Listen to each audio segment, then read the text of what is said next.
Boa tarde, Farol. A gente ainda está se acostumando, né? Colocar a tarde. Tá massa.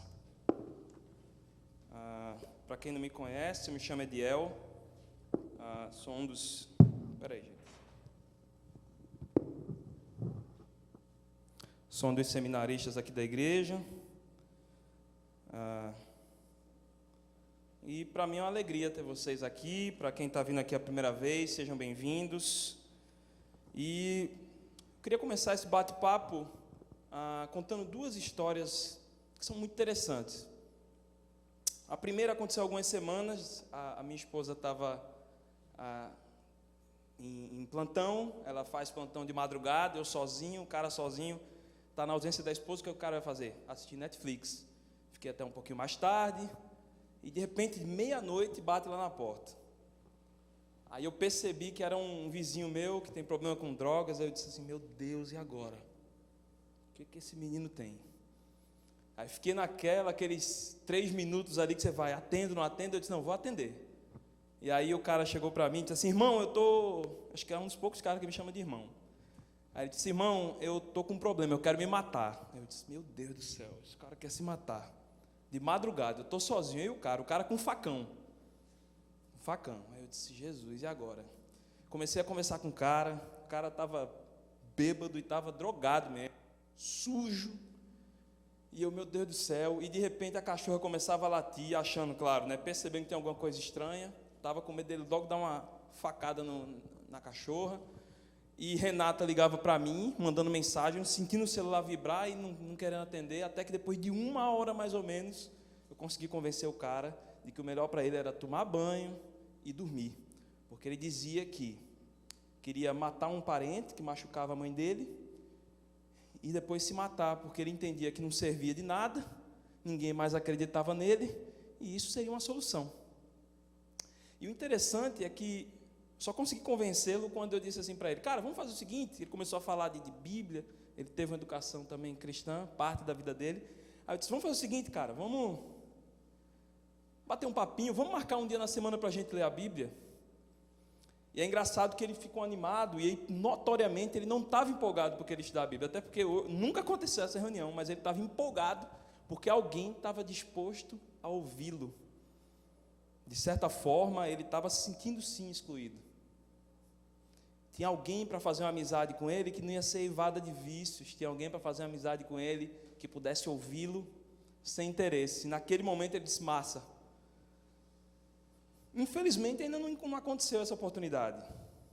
Mas isso foi uma coisa que me chamou bastante atenção. Outra coisa que me chamou a atenção foi há 2 semanas mais ou menos, o caso da menina de 10 anos, vítima de abuso do próprio tio, desde os 6 anos, ou seja, 40% da vida dessa menina era sofrendo o abuso sexual acompanhado de ameaça, porque se ela contasse, o criminoso dizia que iria matar os parentes dela. E é interessante que essa menina também, de mesmo modo que esse rapaz, ela também aparecia numa situação de exclusão. Primeiro da parte do tio, que exclui dela o direito de ser criança, do tio que exclui dela o direito de escolher com quem iria se relacionar pela primeira vez, exclui dela o direito de ver que o sexo é algo criado por Deus e não monstruoso e bizarro. Outro fato também que aconteceu essa semana foi no estado de Wisconsin, nos Estados Unidos. Um jovem negro vai apartar uma briga. Ele vai apartar a briga e leva 7 tiros nas costas dos policiais. É exclusão por causa da raça, da cor de pele. Mas também, voltando para esse caso da menina, a gente vai ver um outro problema, uma outra forma de exclusão que essa menina foi. Ela também foi excluída por radicais religiosos que, em defesa da vida, numa imposição de moral evangélica, num estado laico, vale dizer que laicidade foi algo defendido pelos protestantes na Reforma, e parece que às vezes se esquecem disso. Achou que era uma coisa absurda. Eu não quero falar sobre aborto, mas eu quero observar até que ponto o fundamentalismo religioso leva, a ponto de excluir também isso. Eles excluíram a análise de uma menina de 10 anos grávida que era risco de vida.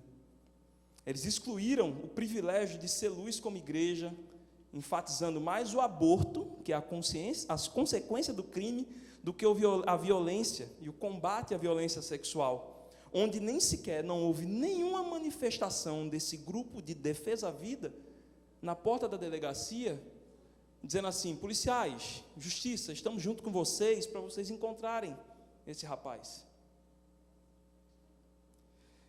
Esse mesmo grupo também excluiu a possibilidade bíblica, a ordenança de chorar com os que choram e ter sede de justiça. Às vezes, quando a gente começa a olhar a situação de injustiça, o mundo que a gente está cada vez mais injusto, e parece que quando as relações vão ficando mais líquidas, mais combustível para a injustiça a gente tem, porque a coisa é pautada no interesse. E quando a gente para ver, se vocês forem parar para olhar, a gente ou está na situação do excluído, ou está na exclusão, na situação do que exclui, ou então a gente é um terceiro grupo, que é o grupo que fecha os olhos, não se envolve e que faz aquela exclusão velada. Em qual lugar dessa cadeia você se encontra hoje?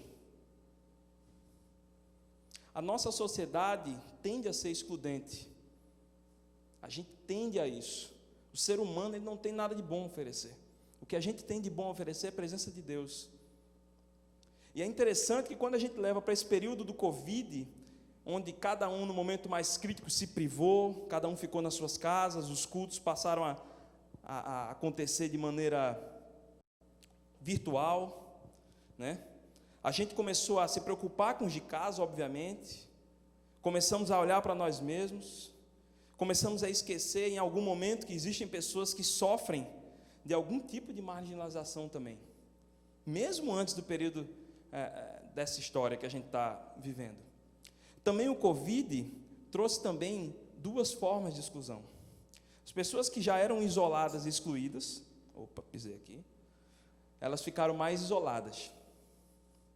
E outras pessoas passaram a ficar mais isoladas. Ora, porque o patamar caiu, porque perdeu emprego, redução salarial, suspensão, e talvez alguns amigos olharam assim e disseram assim: ele não tem nada de bom para oferecer, ele não pode entrar na cotinha do churrasco, né?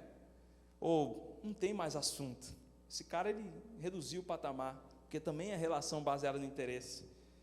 E aconteceu isso. E é interessante que nessa série falando sobre encontros com Jesus, você começa a ver que pelo menos as duas últimas mensagens, tanto a de Tiago, que Tiago falou, quanto a de Anderson, ela ajuda a gente no raciocínio do que a gente vai falar hoje. E o texto que eu quero trazer aqui, né, e que a gente vai estudar sobre ele, encontra-se em Lucas, capítulo 8, 43 a 48. É interessante, enquanto vocês vão abrindo a sessão no aplicativo de vocês, que é interessante que quando a gente para observar, Jesus, em todo momento dele na terra, ele é alguém que promove inclusão o tempo todo. Jesus, ele inclui o excluído o tempo todo. Então, são tantos textos para a gente trabalhar que deu trabalho para escolher um sobre esse tema. E eu acho que esse aqui é bem interessante e bem propício para o momento. E aí diz o seguinte, a partir do versículo 43, tá? Estava ali certa mulher que havia 12 anos, vinha sofrendo de hemorragia e gastara tudo que tinha com médicos, mas ninguém pudera curá-la. Ela chegou por trás dele, tocou na borda do seu manto e imediatamente cessou sua hemorragia. Quem tocou em mim? Perguntou Jesus. Como todos negassem, Pedro disse: Mestre, a multidão se aglomera e te comprime. Mas Jesus disse: alguém tocou em mim, e eu sei que de mim saiu o poder. Então a mulher, vendo que não conseguiria passar despercebida, veio tremendo e prostrou-se aos seus pés. Na presença de todo o povo, contou porque tinha tocado nele e como fora instantaneamente curada.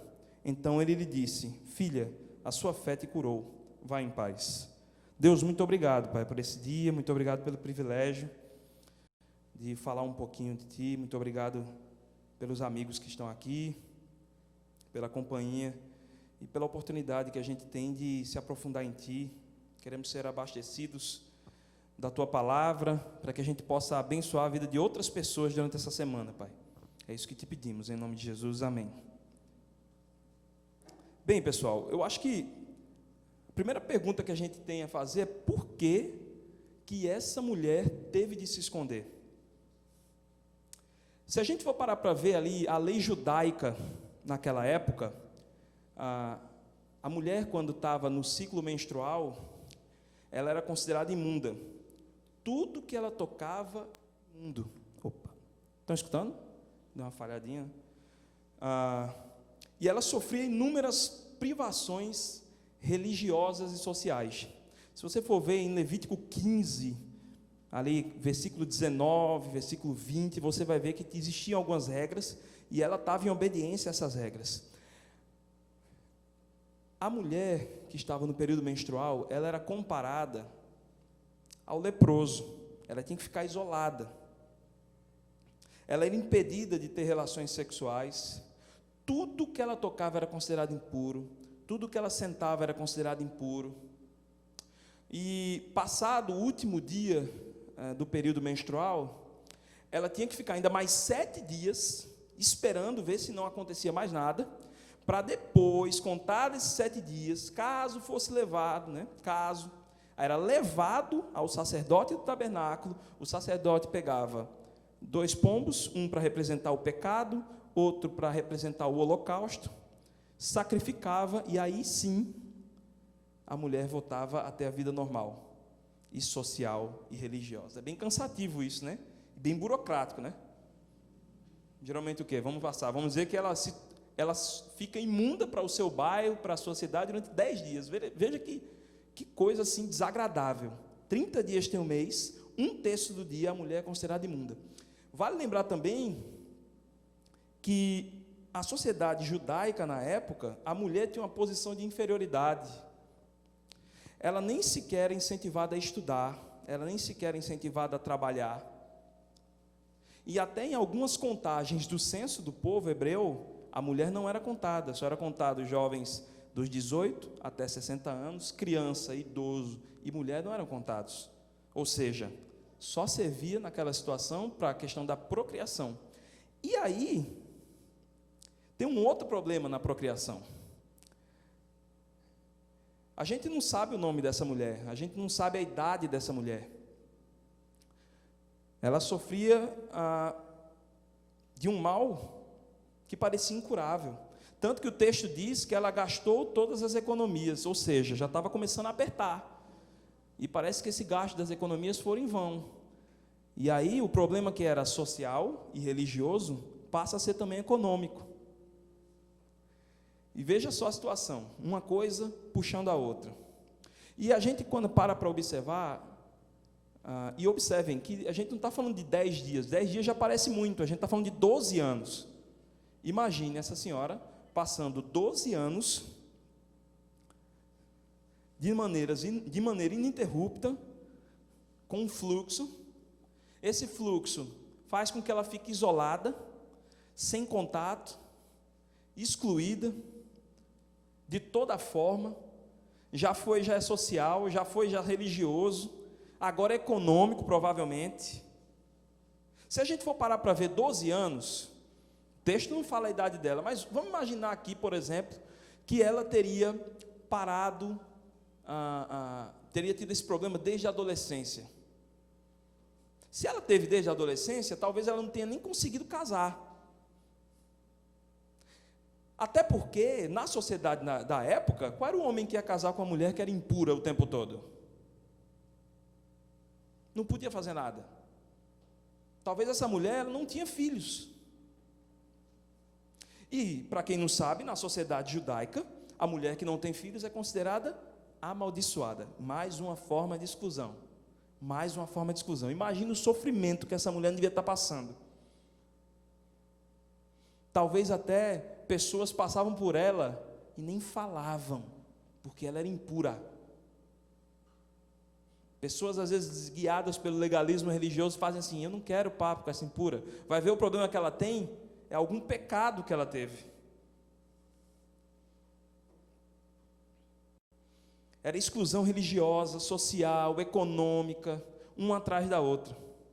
E se a gente for parar para ver no dia de hoje, a gente começa a observar que hoje não mudou nada. Só mudou, talvez, o objeto da exclusão, o motivo, né?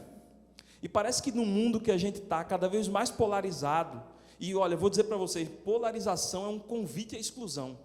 Sabe por quê?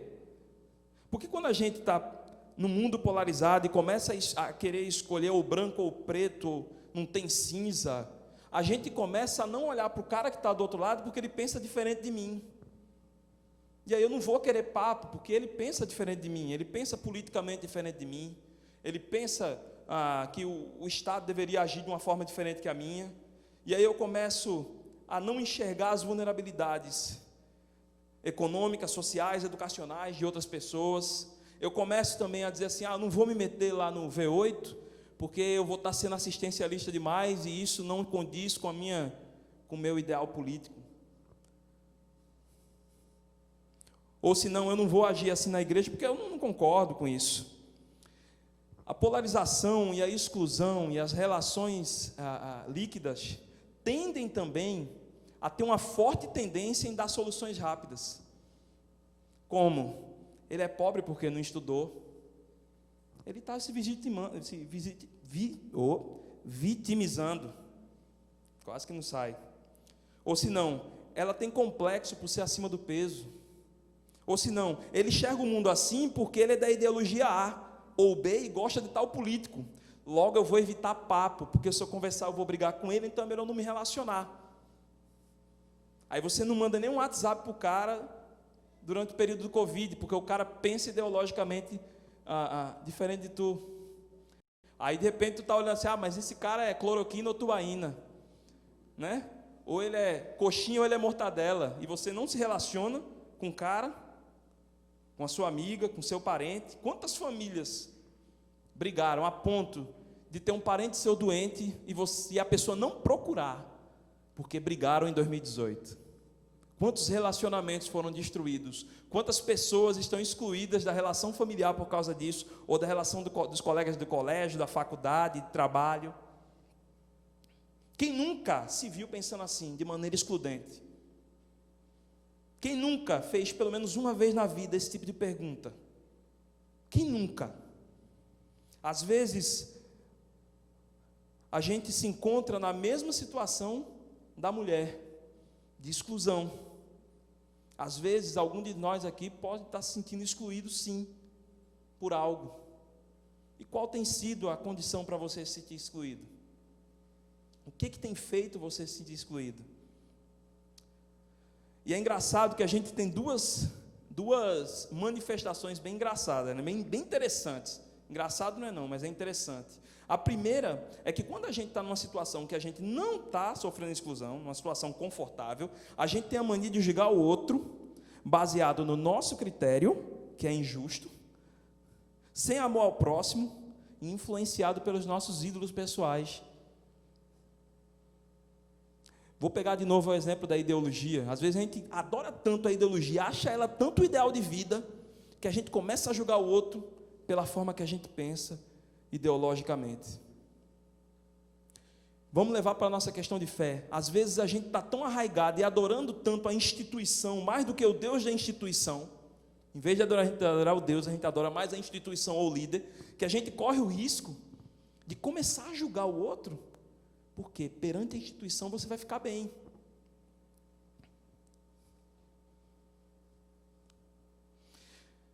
Ou se não, quando a gente está numa situação que a gente se sente excluído, a gente tende a nos excluir mais ainda. Ou então procurar diálogo apenas com quem pensa como nós, a fim de unir forças e nos sentir mais fortes. E aí surge um outro problema do outro lado, que é o discurso do poder de fala. E o discurso do poder de fala pode trazer um outro problema, que é o seguinte: ninguém mais pode falar sobre mim se não pensar como eu, ou se tiver passado as mesmas coisas que eu. Isso aí é um outro extremo. E é interessante observar que essa mulher, ela foi descoberta. Em vez dela ser julgada, Jesus oferece mais do que uma cura física. Ela foi escondida. Ela não deixou ninguém observar que era ela, não deixou ninguém observar que era imunda, para que não fosse descoberta. Talvez, ela não queria incomodar Jesus. Talvez até ela esteja pensando que Jesus não daria ouvidos, por ser uma pessoa pela lei considerada imunda. E às vezes a gente está numa situação tão pesada, de falta de comunhão com Deus e de pecado, que a gente às vezes acha que pedir perdão a Deus é incomodá-lo. Mas eu já vacilei tanto nisso aqui, não vou. Parece que a gente se leva pensando assim. Ela tinha fé e sabia que Jesus tinha poder para curá-la, e que apenas tocar nele seria suficiente para ser curada. Mas o que ela não esperava dessa cura é que seria além da enfermidade física. E aí, gente, quando a gente está falando de Jesus, a gente está falando de alguém que é 100% Deus, que Ele faz mais do que a gente pensa, mais do que a gente espera. E às vezes a gente realmente vai buscar a Deus para corrigir os nossos problemas, esperando que Ele só vai resolver aquela situação. E de repente Deus age inesperadamente com muito mais. Jesus, Ele e somente Ele foi capaz e é capaz de curar a enfermidade espiritual e social. Jesus, Ele promoveu cura espiritual para essa menina, para essa mulher. Jesus promoveu cura social para essa mulher. Jesus, por também ser Deus, sabia o que se passava no coração de cada pessoa ali naquela multidão. E é interessante que Ele diz assim: de mim sai poder. Não quer dizer que ela tirou o poder de Jesus, mas Ele sabia ali a intenção. Ele sabia a intenção. Ora, o texto fala que tinha muita gente. Bate e rebate, você está sendo tocado por tanta gente. O próprio apóstolo Pedro chega até a ironizar, né? E de repente ele diz: irmão, porque de mim saiu o poder. Porque ele percebeu que aquele toque era de alguém que estava com o coração entristecido, que estava com o coração quebrado, mas que cria em Deus.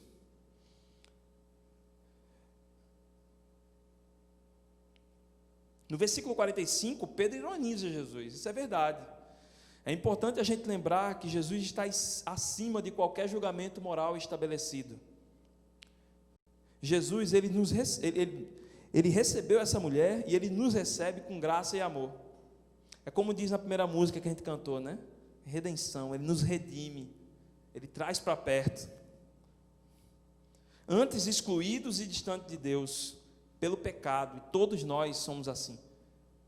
Nós fomos excluídos por Deus pelo pecado, e a graça dele nos recebe, nos chama, nos convida, nos inclui, nos torna filho, nos perdoa, sem a gente merecer, e hoje nós somos chamados filhos dele.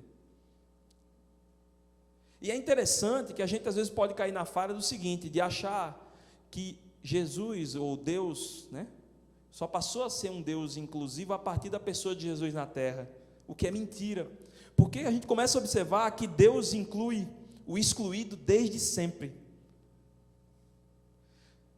Ruth e Raabe, por exemplo, duas mulheres, numa sociedade de predominância masculina, uma prostituta e uma estrangeira viúva. Nos dias de hoje a gente julgaria? Imagina naquela época. E foram tão importantes dentro da missão de Deus, que elas estão na Bíblia, na genealogia do tão famoso rei Davi e do próprio Jesus. Rei Davi esse, que Deus mexeu no coração dele, e fez com que ele lembrasse da promessa que ele fez ao amigo Jonatas, e dissesse assim: procura aí se tem algum parente do rei Saul. E de repente ele encontrou Mefibosete. Mefibosete era o neto de Saul. Vale lembrar que o rei Saul era aquele mesmo rei que queria ver Davi virado pelas costas e que queria matar Davi, e tentou muitas vezes matar Davi. E na sociedade monárquica antiga, qualquer rei que tivesse dentro do seu reino, qualquer pessoa com possibilidade de usurpar ou reivindicar essa coroa era morto. Era normal isso. Guerras surgiram por causa disso. E aí o que é que Davi faz? Não, Mefibosete vai comer na mesa comigo. Mefibosete era paraplégico. Davi promove 2 inclusões aqui. E é interessante que toda a ação da inclusão de Davi e toda a ação da inclusão de Deus em todo momento da história, nunca é o homem que toma o primeiro passo, e sim Deus que motiva o coração do homem, e aí esse vai lá e promove o passo. Jesus recebe para junto de si até a pessoa mais rejeitada de todas.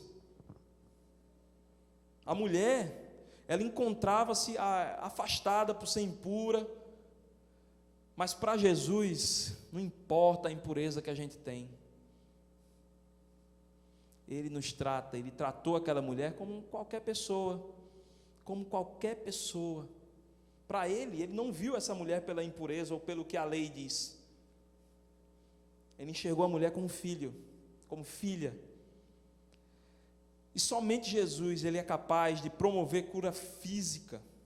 Somente Jesus proporciona cura física, junto com uma transformação completa de caráter, além da inclusão de um retorno social. Não é superficial a inclusão de Jesus. A inclusão de Jesus, ela é transformadora. A inclusão de Jesus, ela não cuida só daquele ponto ali da exclusão. A inclusão de Jesus cuida do completo. A exclusão de Jesus quebra a pessoa, quebra no bom sentido. A inclusão de Jesus, diferente da inclusão que é feita por nós, vamos dizer assim, né? A nossa cuida lá do ponto, resolve pontualmente. Jesus, ele dá uma nova vida para essa pessoa, uma nova visão de mundo. A palavra de Jesus de cura mostra que a sua justiça ela é perfeita e ela é inclusiva.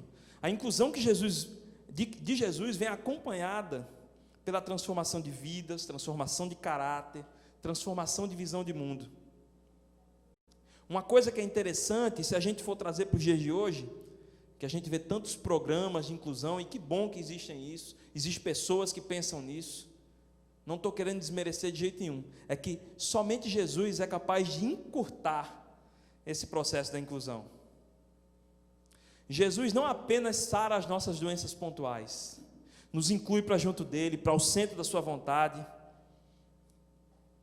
Somente ele nos transforma, e durante esse processo, que só termina quando a gente morre, ele nos coloca na posição de agentes de transformação na vida de outras pessoas. Ou seja, a transformação que Deus faz para os seus filhos através da pessoa de Jesus, ela não acaba, ela é contínua.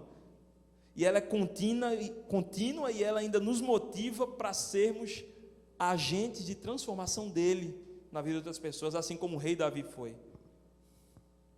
assim como Ruth e Raabe também foram, e tantos outros. Jesus não apenas sara as doenças pontuais,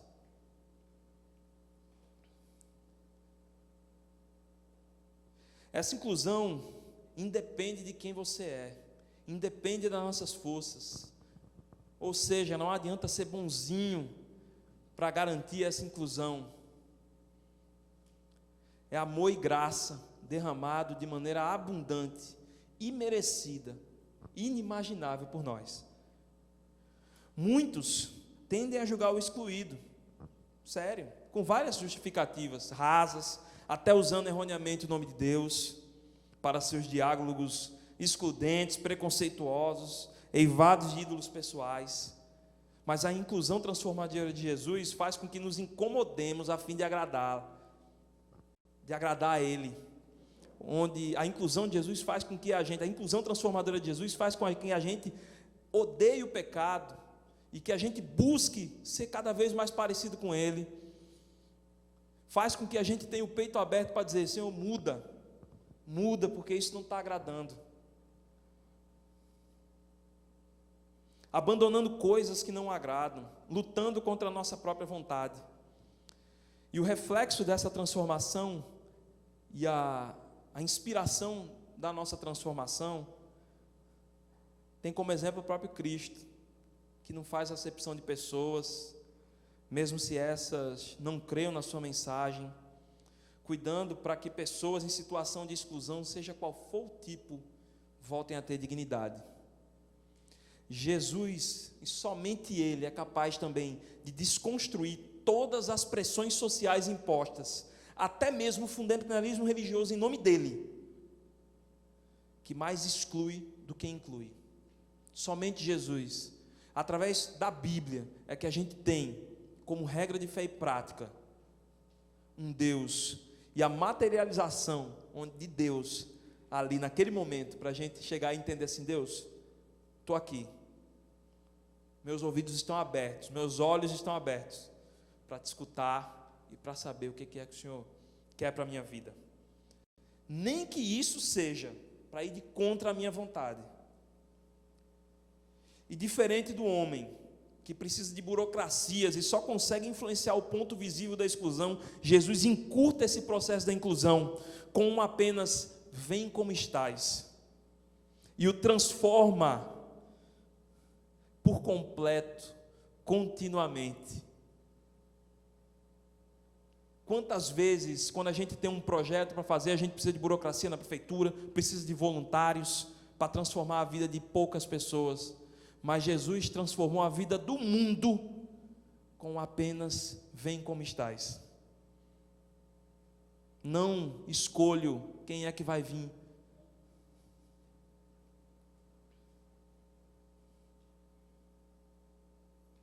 É interessante a gente frisar aqui, muitas igrejas, e antes de terminar esse bate-papo, que muitas igrejas elas têm falado sim de inclusão, de uma maneira equivocada, onde é vem como estás e permaneça como estás, mas não é disso que a gente está falando.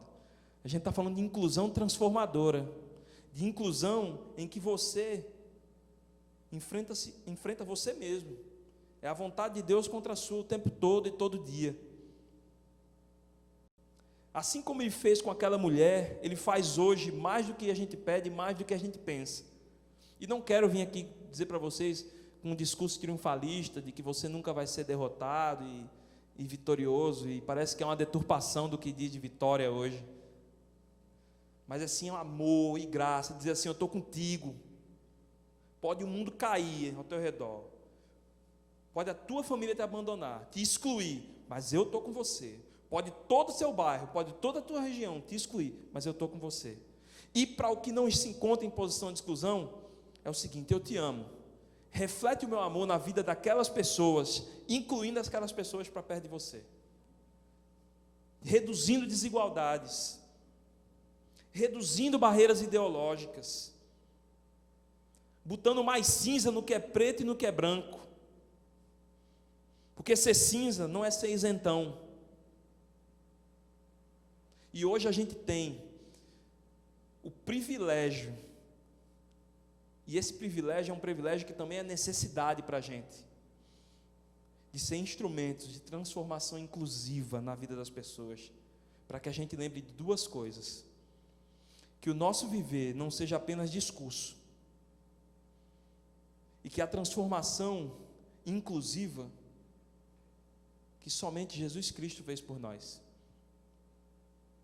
Nós precisamos disso, nós necessitamos estar na missão de Deus, conscientes disso, do nosso papel. Nós temos esse privilégio que a gente não merecia estar aqui, mas o amor dele nos inclui e coloca pessoas com experiências de vidas, classes sociais, cor de pele, cidades diferentes. Só Deus é capaz de fazer com que eu conviva com os meus amigos de Igaraçu. Não, estou brincando. Mas assim, gente, só Deus é capaz disso. E a maior mostra desse mundo de inclusão, e a resposta de inclusão para o mundo tem que ser a igreja. A igreja é um sinal dessa inclusão, e que a gente não possa negligenciar com isso. E como reflexões para a vida, algumas perguntas que são muito importantes para que a gente pense daqui para frente no que a gente conversou hoje. Onde Deus tem incomodado você para ser um agente de inclusão transformadora na vida de alguém? Olhe para o lado. Tenho certeza que não está longe. E aí, quando eu falo de inclusão, não é, às vezes não vai ser a monetária. E talvez, eu até me arrisco em dizer que na grande maioria das vezes não é monetária. É ouvido para ser emprestado. É tempo para tomar um cafezinho. É tempo para andar na praia, mesmo com máscara, e tomar água de coco. Um outro ponto também que a gente não pode esquecer, e uma outra pergunta é: quem tem sido a sua inspiração para o seu padrão de inclusão? A gente tende às vezes, e por que a gente traz essa pergunta para hoje? Porque às vezes a gente tende a usar tudo que é padrão, menos Jesus. E aí você vai ver que lá na frente tem desequilíbrio. E o terceiro ponto: no que você precisa melhorar para ser um agente de inclusão transformador em Jesus? No que você precisa melhorar? Não tem ninguém perfeito. Na família de Jesus não tem ninguém perfeito. Perfeito só Jesus. Mas nenhum aqui é perfeito. Então é isso. Eu queria orar com vocês. Eu queria que vocês baixassem suas cabeças, fechassem seus olhos.